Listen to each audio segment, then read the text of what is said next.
Good evening. I'm calling to order the regular meeting of the COSD 303 School Board meeting on Monday, April 6, 2022. The time is 6 p.m. Ms. Marson, the roll, please. Mrs. Bell, Here. Mrs. Fairgrieve, Here.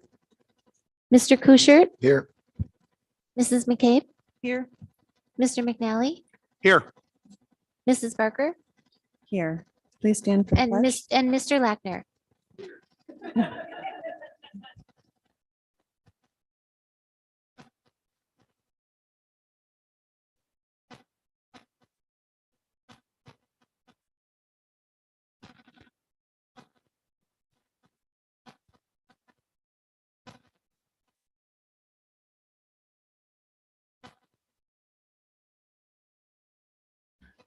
Okay.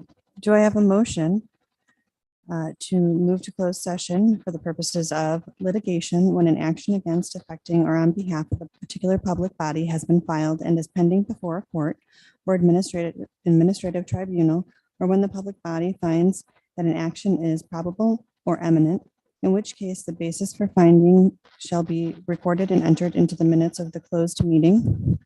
The employment, compensation, discipline, performance, or dismissal of specific employees, specific individuals who serve as independent contractors in a park, recreational, or educational setting, or specific volunteers of the public body or legal counsel for the public body, including hearing testimony on a complaint lodged against an employee, a specific individual who serves as an independent contractor in a park, recreational, or educational setting, or a volunteer of the public body against legal counsel for the public body to determine its validity, and collective negotiating matters between the public body and its employees or their representatives, or deliberations concerning salary schedules for one or more classes of employees. So moved.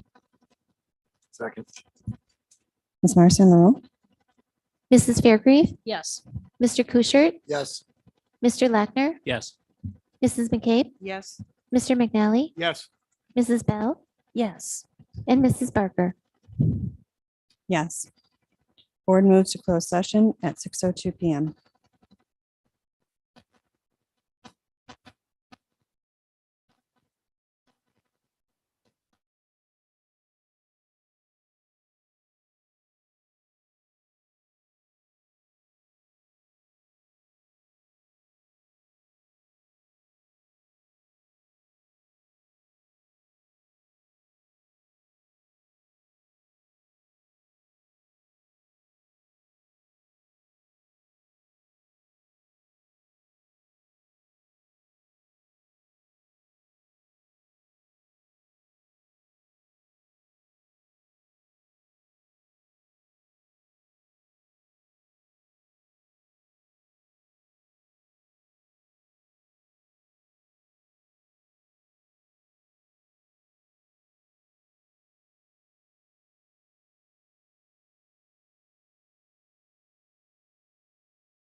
Good evening. We are back in open session. It is April 6th, 2022, and the time is, it is not April 6th, it is April 11th, and the time is 7:04. And we are, Ms. Marcy, the roll. Mr. Kuschert, Here. Mr. Lackner, Here. Mrs. McCabe, Here. Mr. McNally, Here. Mrs. Bell, Here. Mrs. Fairgrieve, Here. and Mrs. Barker. Here. Okay. Our first item is the superintendent's report. Mrs. Parker, thank you. We're going to begin this evening by actually taking the opportunity to recognize some of our exceptional students for some of their accomplishments, both in athletics and the arts. We're going to start actually by inviting Coach Rooney from North High School to come up to the microphone and tell us a little bit about swimming. Coach Rooney.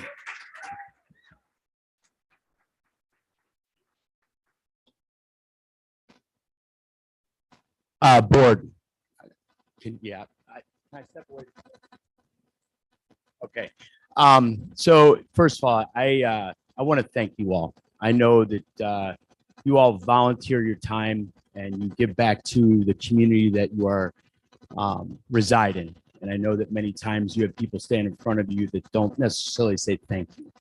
But on behalf of myself and my team and the other coaches that I work with, I would like to say thank you for everything you do. I know it is a job that is not easy, and it's one that requires a lot of fortitude and a lot of perseverance and things that we teach to our student athletes every day. So thank you for what you do for our community. Dr. Pearson, I want to wish you the best as you set sail to your new community that you're going to give your time to. And Mark Moore, who I've been with since day one, I'm going to miss you. And I told you that. And I know a lot of people that I work with truly respect you for what you've done and how you have grown from a teacher to an administrator. So thank you for your time. And JB, you know how I feel. The buildings wouldn't be what they are without you. And the time that you put in and the early mornings, I truly recognize because you're up the same time I am. So thank you and best of luck to you as well. I'm going to make this short, but I have a tendency to run on. There's a word of, and the people that I coach every day reside in the town of St. Charles. And that is a very big word, 2 letters of. They swim for St. Charles North. They also swim for St. Charles swim team, which I know the school board has a very good relationship with the Park District. So those 2 3-letter words for is something that's important. But the bigger word is the 2-letter word of. These kids represent this community. They don't just represent St. Charles North. They represent the town of St. Charles. And the gentleman behind me here, William and Kane and Skylar. We've got Stephen, Hunter, and Robbie, all who are members of our state team, who are absolutely great young men, who've got great things going on in their lives. We're part of another top 6 team for our school, but really for this town of St. Charles. The main person that we're recognizing today, who I know that has been truly given back a lot to this community and what he has done and how he's accomplished in his feats in the pool, but really it's about who he is as a person. And he is an exceptional young man, and that is Alec Filipovic, who was a 2-time state champion for St. Charles North High School, but of the town of St. Charles. And I think that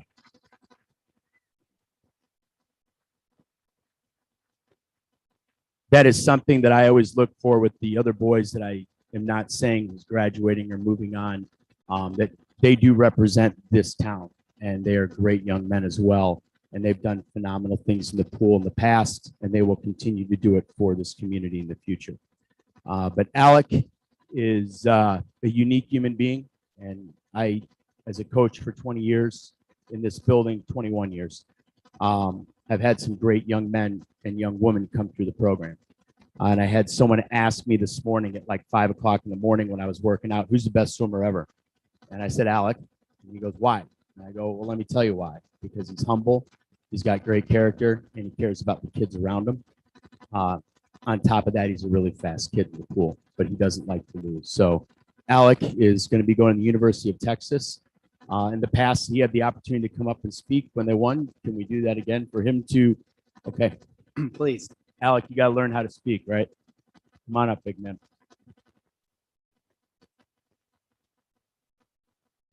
So we do want to apologize for the March meeting. Both Kane and Alec were down at Nationals in Florida, both representing the town of St. Charles and representing the St. Charles swim team. But that's why we had to ask to be pushed back a week. So.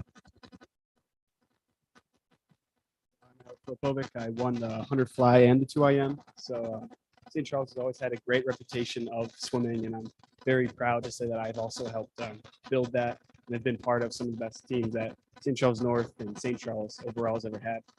So this being, such a great swimmer that I am, it's good to know that I have excelled St. Charles and St. Charles swimming as a whole. So I also like to say thank you to Rooney, Mr. Dolney, and all you guys. So thank you so much.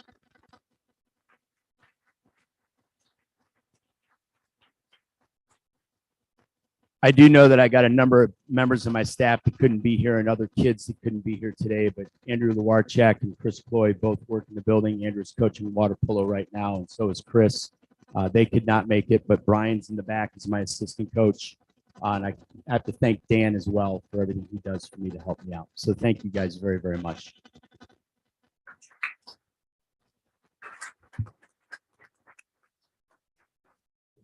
I just want to congratulate all of you. It was really, really awesome as a team mom watching you all excel and work so hard. And we're all really, really proud of you. So well done. And there are also, just so everyone knows who's watching in here, there were 4 students that also placed 4th at state. You guys are incredible, and I'm excited to see what you do next year. Thank you again so much, and thanks so much to the coaches. Great job.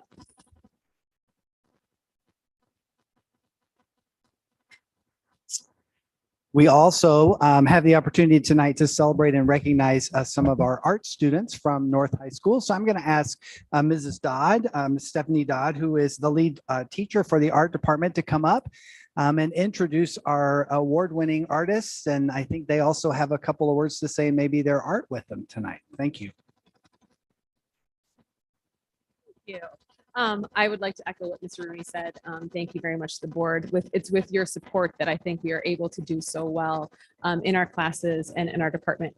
So the awards that I am speaking about tonight, we have one is from the Illinois High School Art Exhibition, and that is the closest thing that we have as artists to a state competition.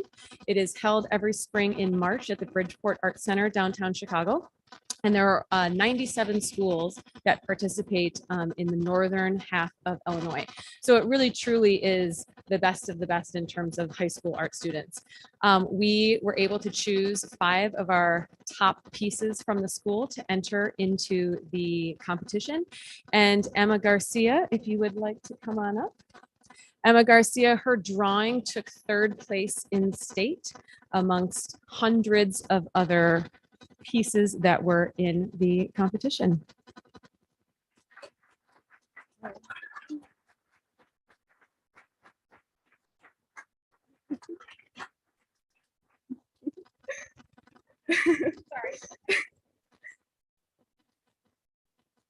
Thank you so much. Yeah, I'm Emma Garcia. I'm a senior, and I plan to go to SIU Carbondale, hopefully to do something in arts.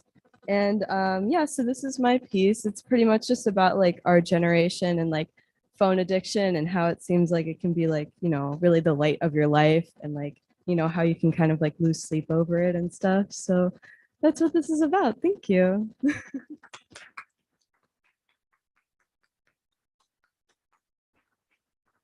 And the second student that we're recognizing tonight is Emily Hartman. She participated in the Scholastic Art Competition. That is a competition that is first, you have to go through the regional judging. So the regional judging is for the entire suburb region of Chicago, and it is at Downers Grove North High School. She received a gold key, which is equivalent to top place. So then once all of the gold key pieces are chosen, it then goes on to national judging. This year, there were over 300,000 pieces submitted to Scholastic nationally, and Emily Hartman was recognized as one of the top 1% artists in the entire nation, winning a national gold medal for her photograph. Emily, come on up.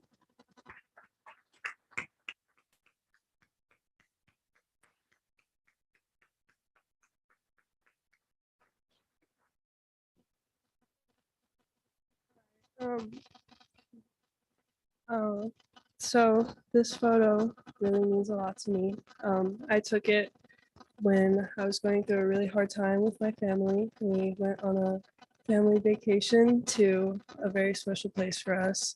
I named it after my great grandma who passed away a while ago. And I couldn't be more proud that this was the photo that accomplished this. Thank you.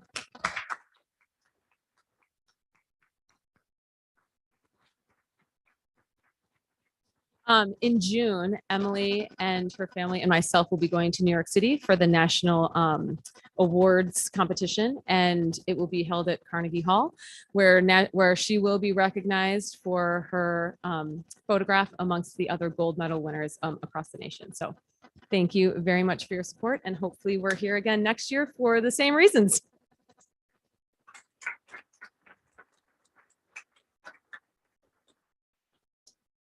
I'd like to thank the students and their parents and staff members for coming out tonight to allow us to celebrate you and recognize your accomplishments. Thank you so much for coming. You are welcome to stay for the whole meeting, but you're also welcome to slip out now if you would like to do that. We'll give you just a moment to do so.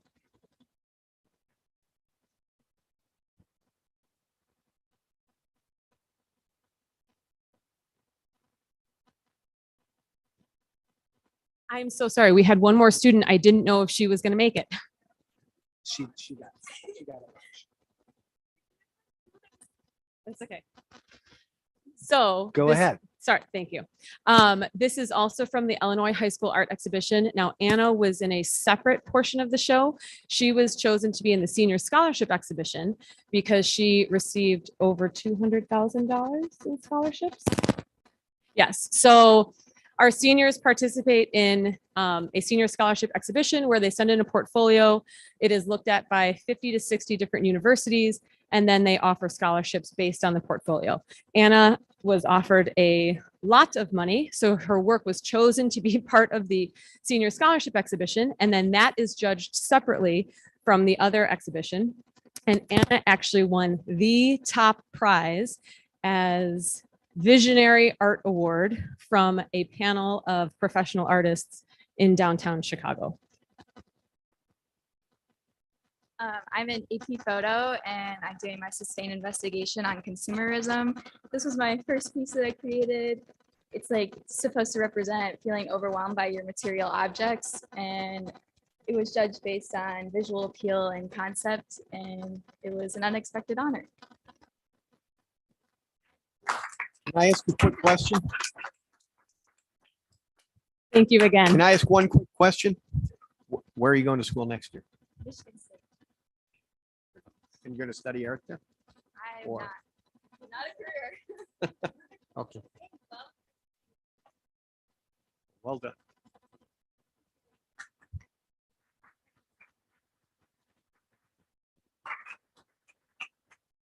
All right, thank you.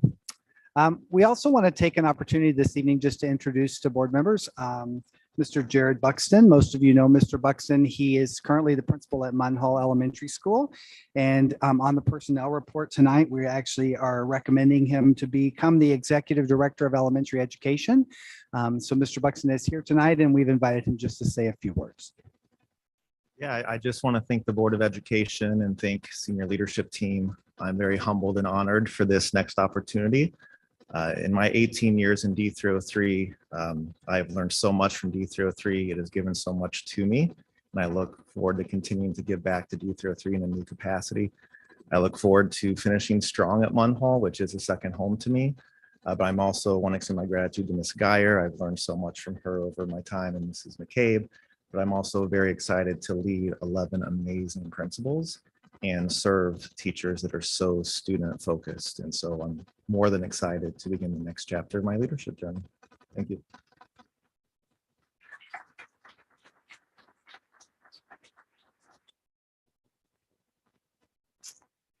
And just a couple of reminders and announcements for the board. First of all, starting tomorrow, we begin our staff recognition tour, where we'll be going to all of our schools to recognize our staff members that are celebrating milestone years of service. You have all of those dates in a calendar. Board members, you're welcome to join us if you would like to attend any of those events.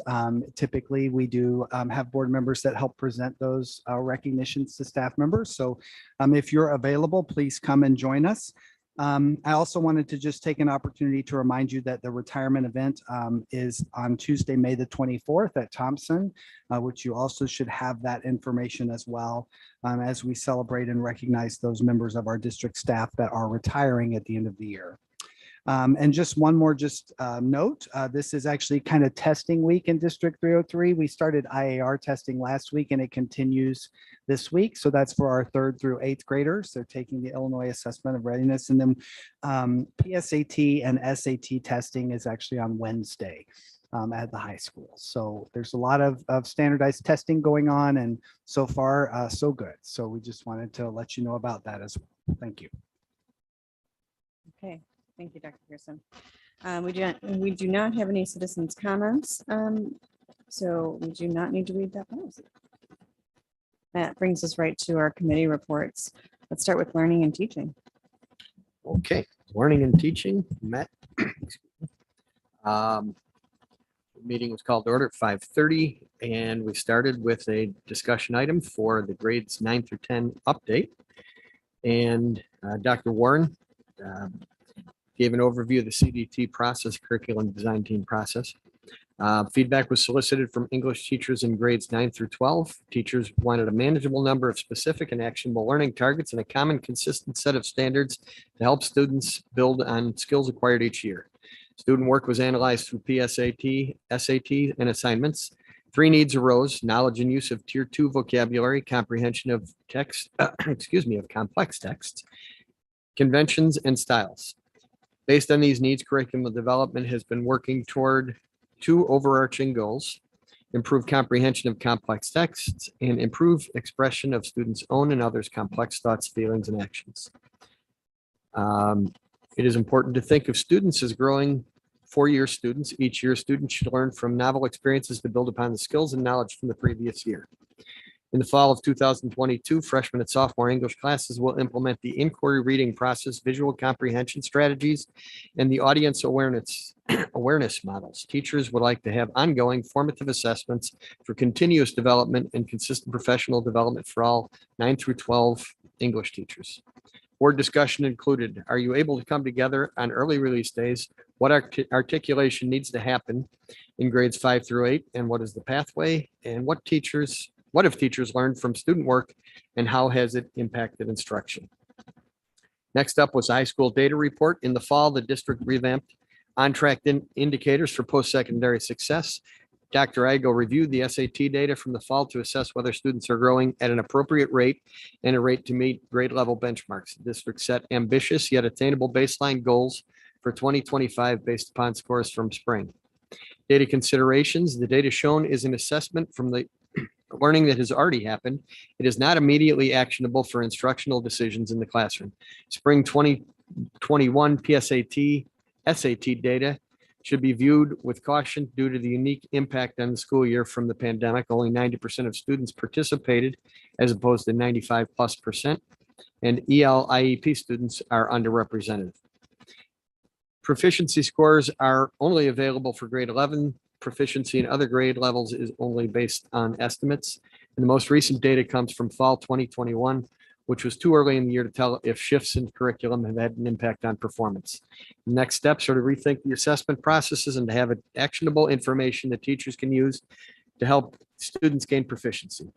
Consider using semester and cumulative GPA to monitor progress, monitor SAT data, to guide curriculum development, and provide greater support for student groups who have not met the indicator benchmarks. The board discussion included questions. Is attendance a factor? Can we review this data at a future LMT meeting? How many students are taking AP courses? How many students are receiving a 3, 4, or 5 in those AP courses?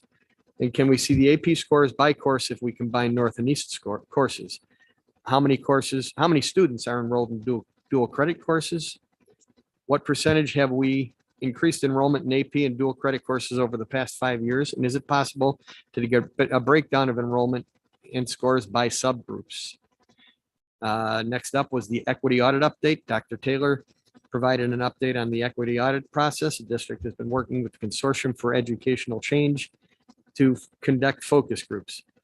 A process for randomized data is in place in the CEC. That would be the Consortium for Educational Change representatives will conduct the focus groups. Students, parents, and members will also be given the opportunity to share their opinions if they were not selected by focus groups by completing a form that will be available beginning April 4th. Focus groups are targeted to begin in April. Board discussion included question, will subgroups be represented in the focus group? AP resources was the final item. Dr. Warren reviewed recommendations of AP resources for AP Biology, AP Human Geography, and AP German. These items will be put on the consent agenda for this meeting. Board discussion included are the textbook essentially renewals. Will they have an impact on student fees? And are there supplemental resources that are included in addition to the textbook? There were no citizen comments, and we adjourned at 7:08. Our next meeting will be next Monday at, I believe the time may be changed because of meeting. So what is the meeting time? Right, it'll be following the special board meeting, which the special board meeting it will be at 5:30. So I imagine So there we have it. Special board meeting at 5:30, and we will be immediately following the special board meeting. Dr. Igo, do we have any potential items right now, or are we going to hold?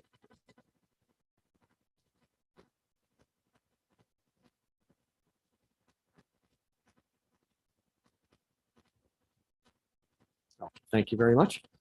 That concludes the report. I would like to again encourage people always to go and look at the minutes of the meetings and perhaps view the meetings online. And I'd also like to encourage people. I went to the Daily Bean and got myself a cup of coffee, and I'd like to encourage everybody to go to the library and frequent the Daily Bean when you can. Thank you very much. Okay, next we have business services. Thank you, Mrs. Barker. Business Services met on Tuesday, March 22nd. The meeting was called to order at 5:30. There were many members of the senior leadership team and staff, and I want to call out that also Dan Critta from Wold Architects was present. There were no citizens' comments. In terms of discussion items, the committee covered the Mid-Valley financial statement, and you'll find that report included in the packet for today's board meeting. We also covered the February D303 financial report that is also included here in the packet for today's meeting. There was a Mr. Attaway provided a COVID-19 financial impact summary, and that summary is also included here in the packet for today's meeting.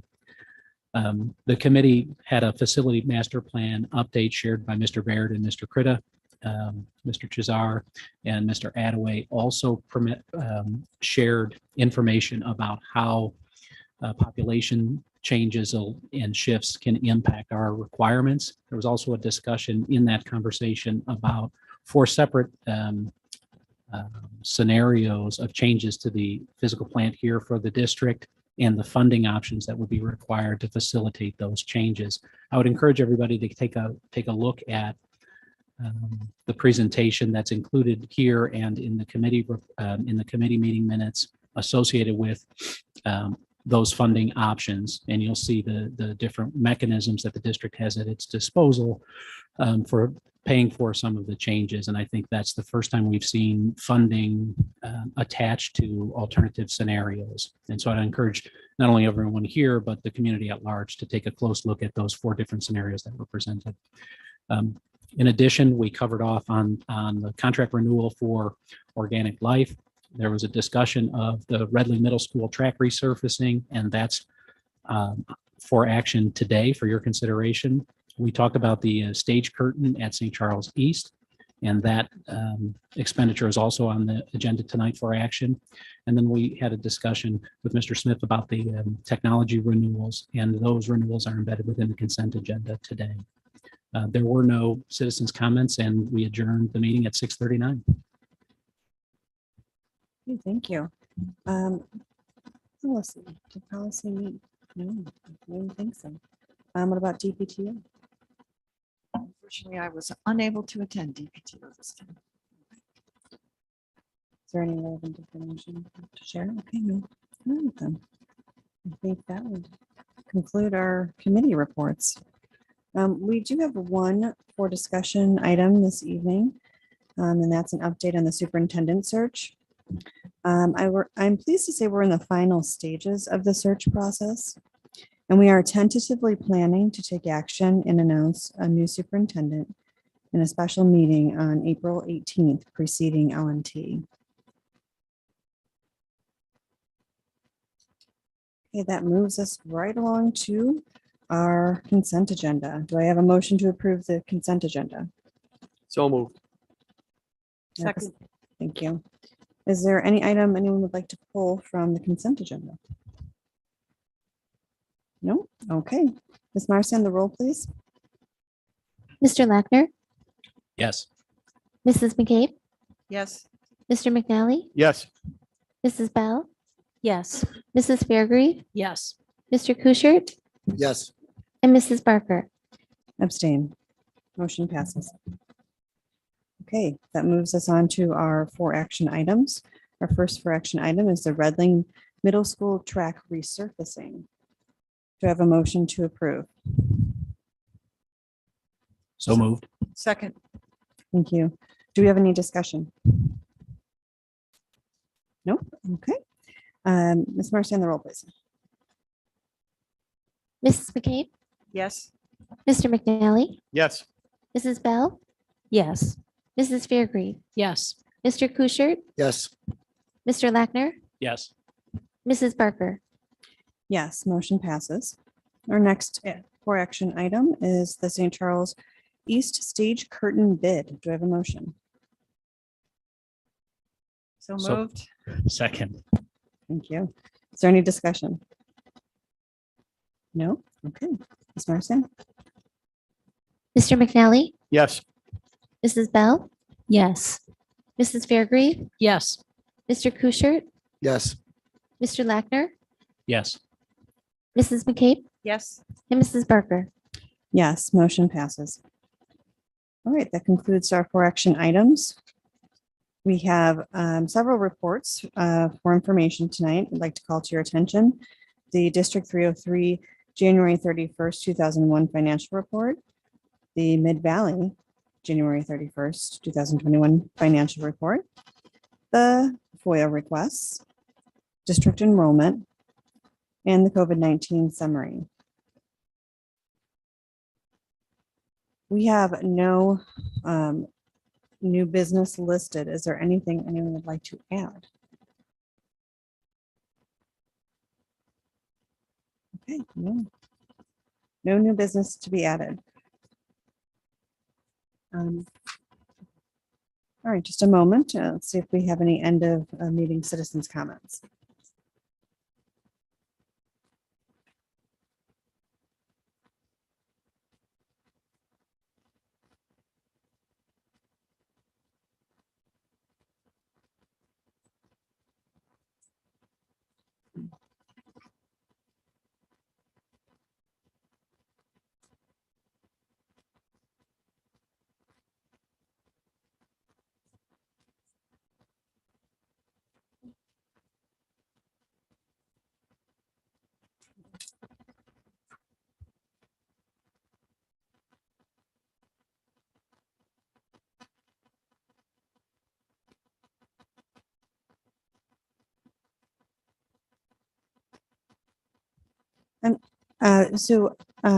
We have people who are signed up who have potentially left. So I think we should read the policy. I am going to say their names, and then if they are waiting around, then maybe they'll come up. The school code provides for a public comment period at each board meeting, subject to reasonable constraints. The practice of this board is to limit public comment to 3 minutes per speaker to a total of 15 minutes at the end of the meeting. Speakers addressing the board are expected to maintain a reasonable level of civility. Also, personnel matters are sensitive and confidential. Comments regarding individuals should be respectful. Insults and defamatory remarks have no place in this setting. The board will terminate public comment if speakers cannot adhere to these guidelines. Please identify yourself at the beginning of your remarks. Okay, thank you, Mrs. McCabe. Is Sarita present? Does not appear so. Haley? It does not appear so. And Elijah? Okay, does not appear that any of our speakers that signed up are present. Can I ask So, if they indicated a topic? no topic was indicated. Just first names and phone number. All right, so that moves us forward to our next agenda item, moving into closed session. Do I have a motion to adjourn to closed session for the purposes of litigation when an action against, affecting, or on behalf of the particular public body has been filed and is pending before court or administrative tribunal, or when the public body finds that an action is probable or imminent, in which case the basis for finding shall be recorded and entered into the minutes of the closed session meeting. The appointment, employment, compensation, discipline, performance, or dismissal of specific employees, specific individuals who serve as independent contractors in a park, recreational, or educational setting, or specific volunteers of the public body or legal counsel for the public body, including hearing testimony on a complaint lodged against an employee, a specific individual who serves as an independent contractor in a park, recreational, or educational setting, or a volunteer of the public body, or against legal counsel for the public body to determine its validity. Collective negotiating matters between the public body and its employees or the representatives, or deliberations concerning salary schedules for one or more classes of employees. So moved. Second. Thank you, Ms. Marson. Mrs. Bell, Yes. Mrs. Fairgrave, Yes. Mr. Kuschert, Yes. Mr. Lackner, Yes. Mrs. McCabe, Yes. Mr. McNally, Yes. and Mrs. Barker. Yes. Board moves to closed session at 7:36 PM.